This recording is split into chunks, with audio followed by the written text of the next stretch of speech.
तर जय श्रीराम मित्रांनो, कसं आहात तुम्ही? तर आजचं नवीन ब्लॉगमध्ये तुमचं स्वागत आहे. आणि आज आपल्याला सकाळी काम मिळालं गाईला चारा आणायचा. आणि चारा आणण्यासाठी आपण तिथून तर इकडे या आंब्याच्या मळ्यात आलेलो आहे आणि इथून आपल्याला चारा घेऊन जायचा आहे. तर अजून आंघोळ करायची, चहा पाणी घ्यायचं. तर म्हटलं चला पहिले चारा घेऊन येऊ.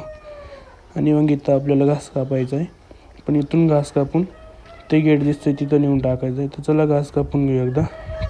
आणि बाबा पण मला जोडी आले सकाळी वॉक करीत. आणि मग म्हटलं चला घेऊ कापून. हे बघा, आता असं प्रकारे कापू राहिलो आहे मी. मला काय कापता येत नाही, आज पहिल्यांदा कापतो आहे. आणि कापून बिपून झाला मित्रांनो, आता वाहून टाकू म्हटलं. तर एवढा सारा घास कापला आहे आपण.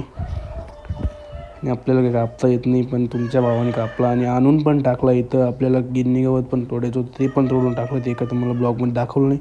तर चला आता पॅक करून निघू घरी. तर भेटूच पुढल्या